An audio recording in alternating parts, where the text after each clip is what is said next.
Shalom, Kol Halal, Yahweh Shemel Shai, Bahashim Rakah Kodash. Double honors to the elder apostles and elder bishops of GMS, including the elders that came before them and taught us this truth. Shalom and salutations to all the brothers out pushing the word of truth and its sincerity, the hopeful elect tabernacle of David. Shalom and salutations to the Aqua that are listening and learning and being a pillar of rest. I'm the brother Yahshua back with the WW3 Daily Update. Shalom and salutations to you. We're going to get into the Valley of Yahweh Shaphat and how that is the linchpin, right? The Valley of the Yahweh Shaphat is also known as the Middle East, okay? Which is where the last battle of World War III will be fought, okay? And before the heavenly host come back for the war in heaven. Okay, so we're in the time of war right now. World War III being one of them. The war in heaven being the last. Okay, so 1 Thessalonians 5:3. For when they shall say peace and safety, then sudden destruction cometh upon them, as travail upon a woman with child, and they shall not escape. So there are going to be no peace deals. Whatever peace deals come about, first of all, they will be broken and used as a battle plan, so to speak. I'm going to lie to them. I have no intention on keeping a peace deal, but if I can trick these people by signing one, I'll do it. So there is no peace. There's only sudden destruction. Okay? And that sudden destruction is coming, right, all over the world, but mainly in the final battle, which is the Battle of Armageddon in the Middle East, which is called the Valley of Yahweh Shaphat, or Jehoshaphat, if you will. So we got to go to Joel 3 and see what God says about the Valley of Jehoshaphat. We're going to go to the NLT and read this. God says, Joel 3:2, I will gather the armies of the world into the Valley of Jehoshaphat, or Yahweh Shaphat, meaning God's judgment. Okay? There will I judge them for harming my people, my special possession, for scattering my people among the nations, and for dividing up my land. God is going to do what? Gather the armies into the Valley of Jehoshaphat, the Middle East. What's in the Middle East? Arabs, Persians, okay?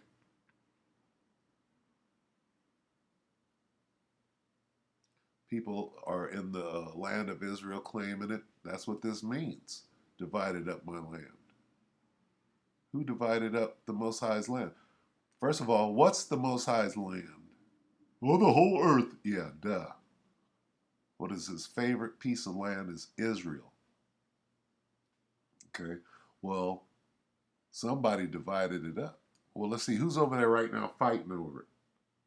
You got Arabs and you got Edomites, not the Israelites. Okay, so anyway, the Valley of Jehoshaphat is the Middle East.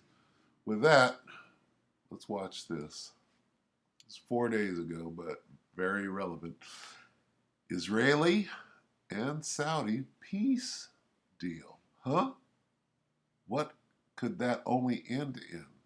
Sudden destruction. And we're going to show you that in the scriptures. But first, let's take a little look at whatever this farce is claiming to be. Hi, everyone. Welcome to the 700 Club. Thanks for being with us today. A peace deal between Saudi Arabia and Israel. That's the topic of high-level meetings between Israeli and U.S. leaders at the White House this week. Saudi Arabia is seeking major concessions, including Israeli support for a Palestinian state. As Dale Hurd reports, negotiations will have to overcome even greater obstacles if they want to reach an agreement. Top Israeli officials are set to hold meetings at the White House after the U.S. and Saudi Arabia reportedly agreed to a broad outline for a deal in which Saudi Arabia would recognize Israel.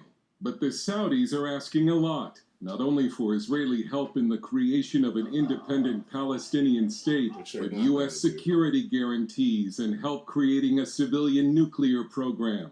White House National Security Council spokesman John Kirby, speaking off camera in a virtual press briefing, said a deal is not close at hand. Quite frankly, just to be blunt here, I think the reporting has left some people with the impression that discussions are farther along and closer to some sense of certainty than they are. He's saying there ain't gonna be no deal. They want too much. They want something that we can't give them. We're not giving up Israel. We're not gonna allow a so-called Palestinian state. So there will be no peace. They are. But former Israeli ambassador to the UN, Danny Danon, says he believes Saudi Arabia is likely to join the Abraham Accords and normalize ties with Israel within the next year, while former U.S. ambassador to Israel, Martin Indyk, compared the complexity of the deal to a Rubik's Cube. This three-way deal, which is what it will be between Israel, the United States, and Saudi Arabia. We're dividing up the land, huh? That's about. It's kind of like a Rubik's Cube. There's so many moving pieces that have to be put into place in an intricate diplomatic dance. And then not only that, then you got to keep your word. That's impossible for all of the parties, the Edomites and the Arabs. The only thing you kept your word on was the transatlantic slave trade, which you still got to pay for, right? That's what this judgment is about. That's what's on the table here. The judges are about to judge you, right, with the transatlantic slave trade. Who's over there? Okay, well, the Americans are Edomites, and the so-called Israelis, they're Edomites too. And who's the other player in the situation? Well, the Arabs. Sounds like the transatlantic slave trade. Well, where's that at? We're done with this. Okay, this peace deal is going nowhere. Why? Let's go back to Joel. What does it say? Okay. Here's the transatlantic slave trade right here. Okay. There will I judge them for what? What is God going to do? Gather the armies into the Middle East. Why? There will I judge them for harming my people, my special possession, for scattering my people among the nations, and for dividing up my land. Right? For doing what to your people? The transatlantic slave trade. Who did it? They threw dice to decide which of my people would be their slaves in America, in Arabia. Right? There it is, the transatlantic slave trade. They must be judged for that. What does it say? There will I judge them for what? The transatlantic slave trade. Well, who did that? Well, we happen to know who did it. The Africans, sons of Ham, right? They did that. The cities of Philistia. Who's in Philistia right now? Who's calling themselves Palestinians? Philistines. Who's there? Those Arabs are there. Okay. Who else? Who divided the land? Who appointed the land into their own name? You have sold the people of Judah and Jerusalem. Right? Who did that? The Africans did that. To the Greeks. There's the Edomites. There's the Arabs calling themselves Palestinians. The land, the cities of Philistia. So here you have the Africans. Here's the Arabs. And here's the Edomites. What did they do? The transatlantic slave trade. See that word? They traded what? Sold girls. What did they do? and divided up the land. Okay? So what's the payback? But I will bring them back from all the places to which you sold them, and I will pay you back for everything you have done. Who? I will sell your sons, who? The Africans, to the people of Judah, and they will sell them to the people of Arabia. The Arabs are going to be getting sold too, right? Who sold who? The African. A white man will jump up with zero knowledge whatsoever and say, well, African kings sold their own people, right? Wrong. Those Africans, which are the sons of Ham, sold the Israelites. That's what it's saying right here. My people. You have sold, right? They traded and sold, right? Who? God's people, the Israelites, not no other Africans. Here's your Africans right here. They were the ones doing the selling. Get it? You have sold. Who have sold? The Africans have sold. The people of Judah and Jerusalem, the Negroes. There's a difference between Egypt and Israel.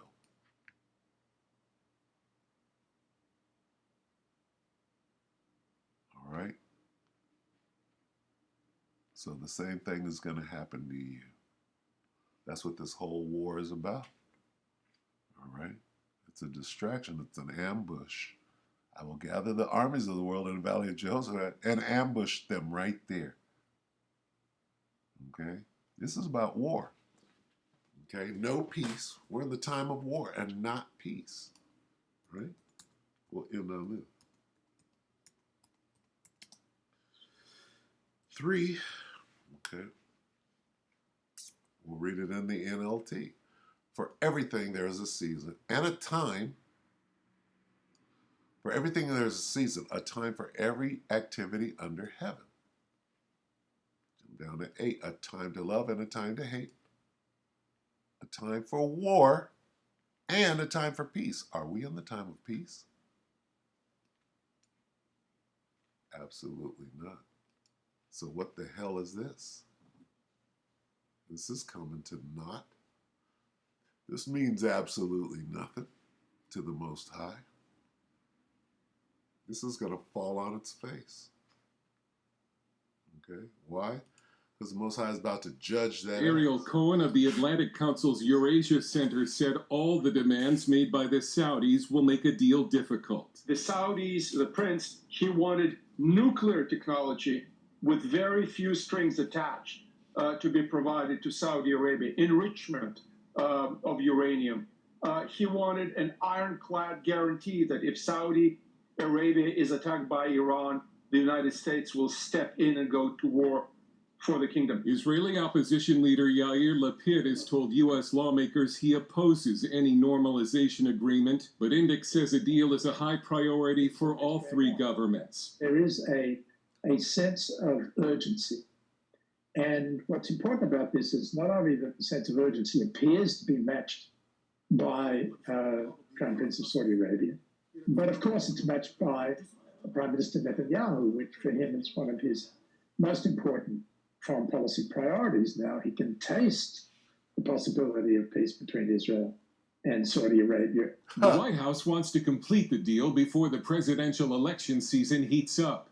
Some think that's too soon, and that any deal will have to wait until after the 2024 election. Dale Hurd, CBN News. Good enough. Okay, so who do we have here? Got the Arabs and the Israelis. Is America on the side of the Arabs or on the side of the Israelis? The Israelis and the Americans are one and the same.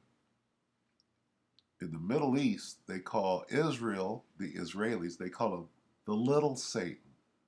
They call the Americans the big Satan. Okay? So really is the Arabs making a deal with the devil.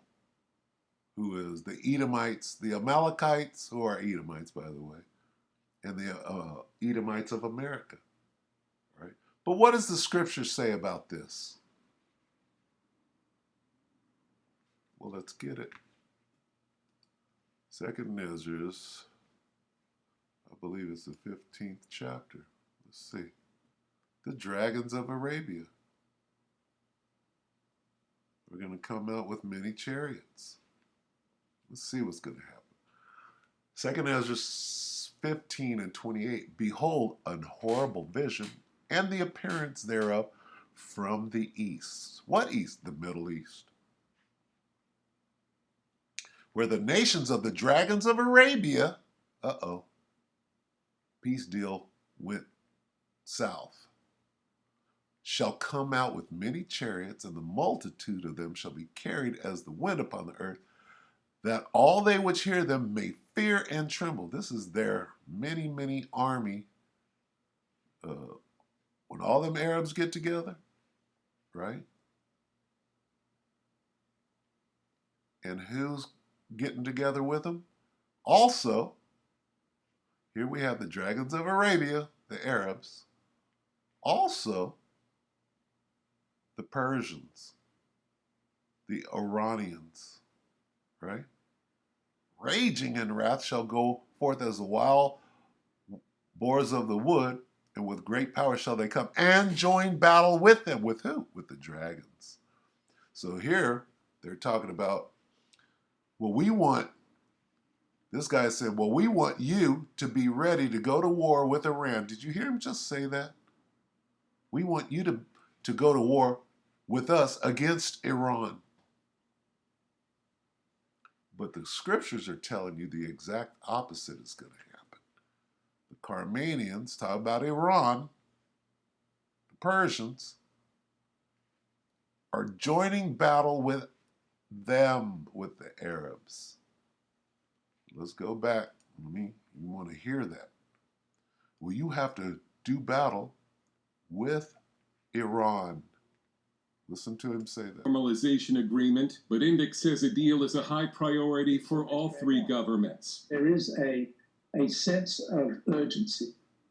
And what's important about this is not only that the sense of urgency appears to be matched by Crown Prince of Saudi Arabia, but of course it's matched by Prime Minister Netanyahu, which for him is one of his most important foreign policy priorities now. He can taste the possibility of peace between Israel and Saudi Arabia. The White House wants to complete the deal before the presidential election season heats up.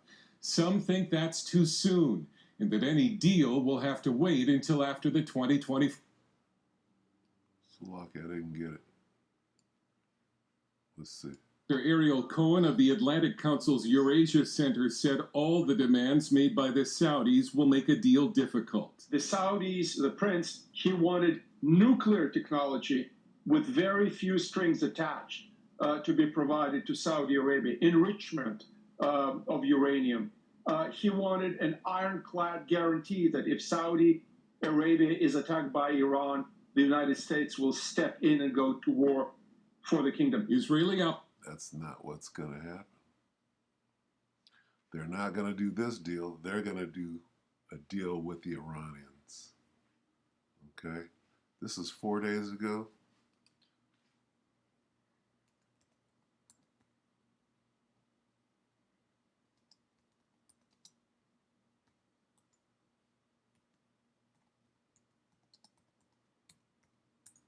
See where this goes.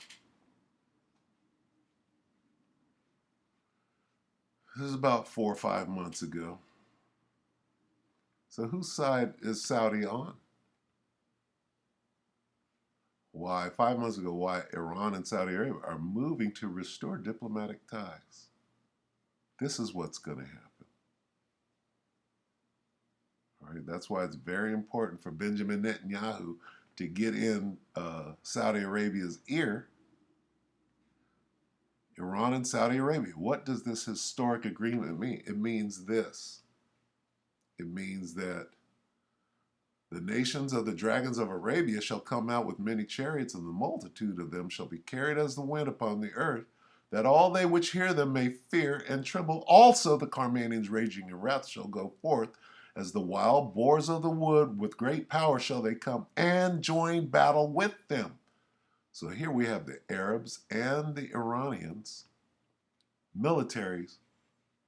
Here's where the peace deal went. And what happened? And then shall the dragons have the upper hand. That means they won. Remembering their nature. And if they shall turn themselves, conspiring together in great power to persecute them. Who? Israel and the great Satan and the little Satan. Okay? Going down here. So we'll end it right there. Just, we're waiting for the Joel prophecy, right? The land, the valley of Jehoshaphat or Jehoshaphat. When you see those armies, if you will, gathering together in the Middle East for that war, what war? This war. The Battle of Armageddon. 18, where was it? Behold, a horrible vision. This is, the nations shall come out with many chariots, the multitude of them. That's the same as this. The Most High is gathering them together into the valley of Jehoshaphat. That's the same battle.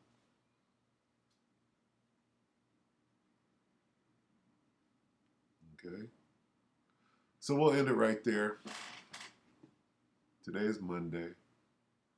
Try to keep it short, but that didn't happen. Anyway, we hope that the elect ratified you, brothers and sisters. With that, I'm going to say shalom.